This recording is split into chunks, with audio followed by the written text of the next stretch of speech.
Gypsy Rose Blanchard has dropped a bombshell in the epilogue of her new book, My Time to Stand.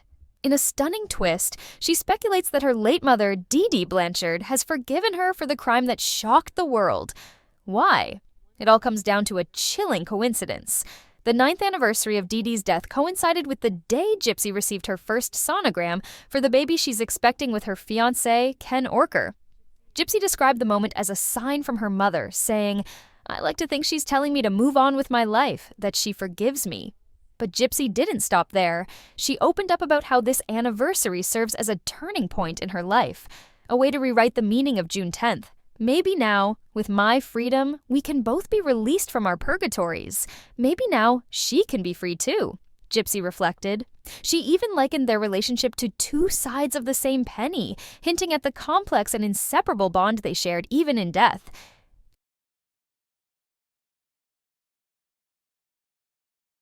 And I hear screaming, and she's like, "Gypsy, help me." And to this day, I can't get that out of my head. That I had to agree to let him meet. My mother and I had planned to watch a movie. Nick had told me that I should tell her that I love her. I gave her a big hug. I remember her telling me, "What's that for? I'm not dead yet." It was so ironic. I went back to her bedroom and I cried. A part of me didn't want to go through with it. I hugged her pillow and had her sit. And then after that, we put the movie in and we started watching the movie. About 2 hours later, Nick texts me that he's at the hotel. And at this point, she's fallen asleep. And so I text him that she's asleep. So he takes a cab over to my house. He arrives at the house, and the first thing he tells me upon entering is, "The is dead." He said, "Get your effing ass in the bathroom now." I get down on the ground and I cover my ears, and I hear her wake up. And I hear screaming and banging. It stopped for a moment. And so I uncovered my ears. And that's when I hear her call my name. And she's like, "Gypsy, help me." And I want to help her, but I don't. I just sit there. I don't do anything, I just sit there. And then I hear her screaming again. And then there was one sharp scream, and then it was over. It was silence. I didn't hear anything.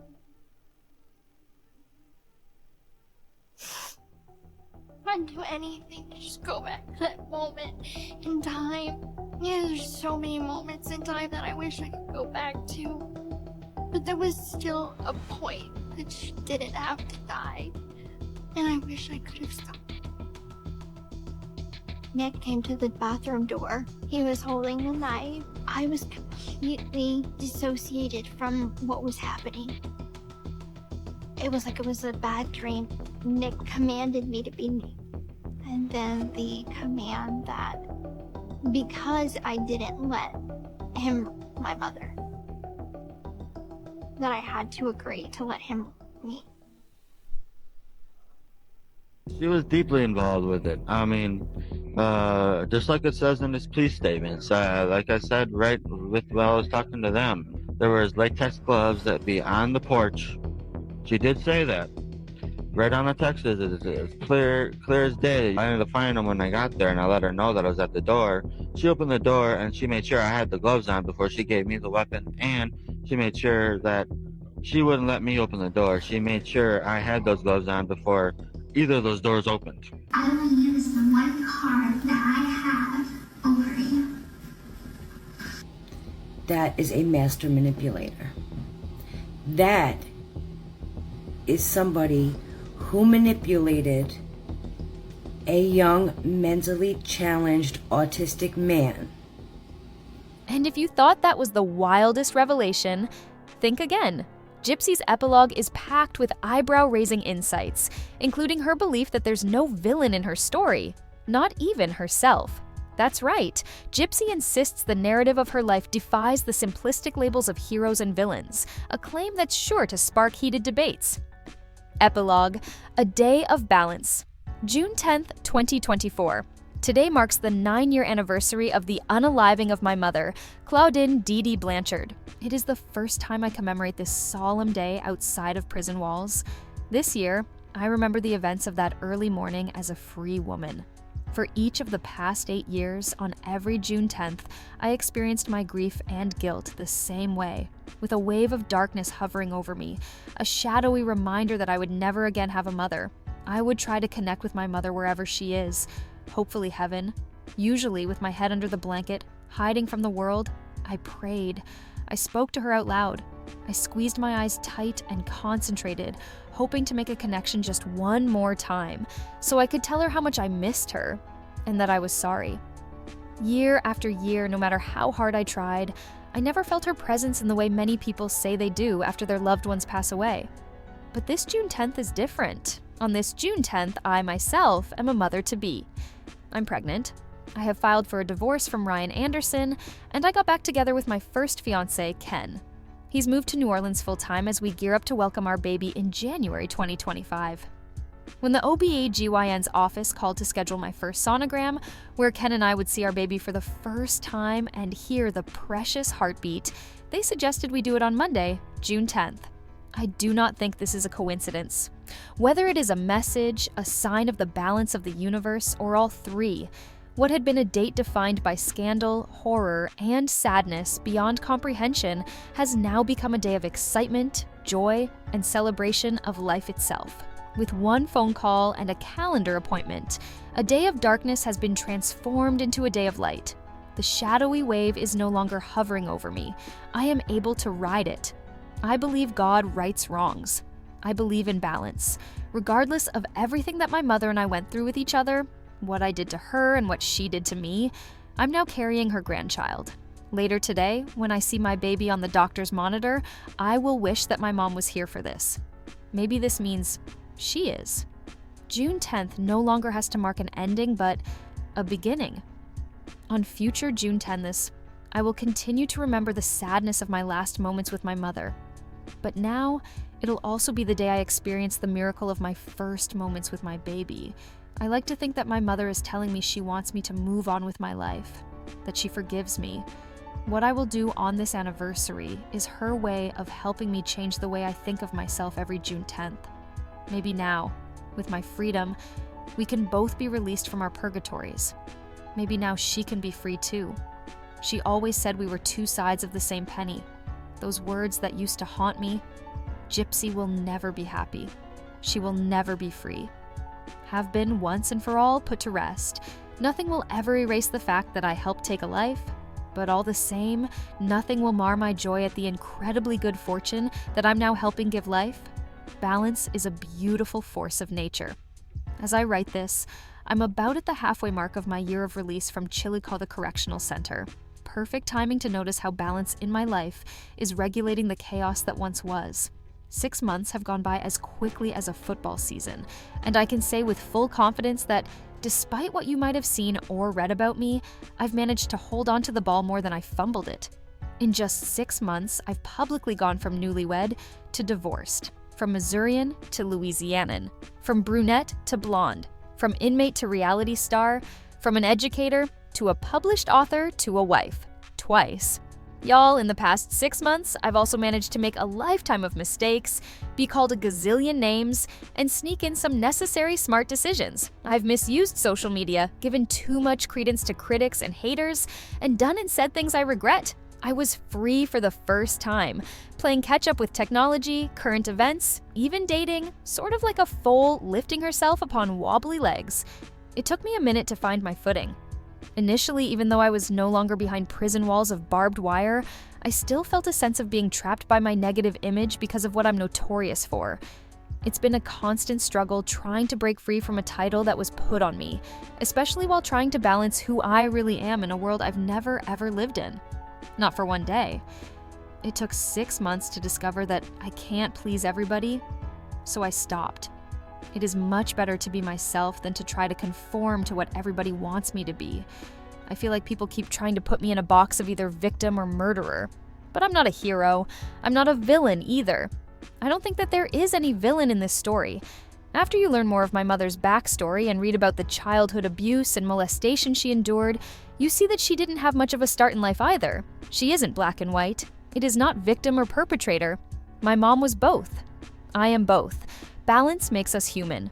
I chose to write this memoir because I wanted to provide some more background to the story you thought you already knew. I wanted to take my story out of the sole hands of Hollywood and tip the scale a bit more evenly with my personal lived experience. I also wrote it as part of my legacy. And now, I will add to my past story of being a daughter and my future story of being a mother. It'll be a challenge to have difficult conversations with my child about what transpired before we became our own family. But shame is not a burden to me now. I know when the time comes for questions, I will give my child truthful answers, beginning with this book. There were only lies between my mother and me. Now, I only have truth to give. To my unborn baby. When you're one day ready to read your mama's story and learn of your ancestry, I want you to know something important. Every choice that I have made in my life, whether it be wrong or right, has been with the hope of having you. Gypsy Rose Blanchard said that she wrote her recent book for her daughter, to tell her daughter her impactful story. Well, now she's backtracking, of course, because the book's been released and we've read it. Inside of this book, several disturbing details are shared across all aspects. And many sources have come forward, including those who have served time with Gypsy Rose in prison, and said that they're nothing but complete lies. Inside of Gypsy Rose Blanchard's book, she brags about trading intimate favors for soggy jail biscuits and gravy. In addition to this, there are several other disturbing, and some would argue unnecessary, details that are written within this memoir. Now many are questioning why Gypsy Rose Blanchard would expose her daughter to these disturbing details. And her response is she will only allow her daughter to read the book when she turns 18 and is a grown woman. Now many people are challenging the credibility of Gypsy Rose Blanchard's book. Many false facts have been pointed out. In addition to that, contradictions. And one point that's been made is Gypsy Rose has claimed multiple times that she started writing this book while she was in prison. Well, if she actually wrote the book, then why did she need 2 co-authors to write it for her? As someone who's read the book, there are several disturbing details that I couldn't imagine someone would put in a memoir. In addition to that, the fact that these disturbing details probably aren't even true further emphasizes the disturbingness of this book. Have you read the book? Have you heard about the book? And what do you think? All right, this one's a real head turner. Among everything we've seen or heard recently, one particular statement from her stood out like a flashing red light. It was her closing remark. And wow, it left a lot of us speechless.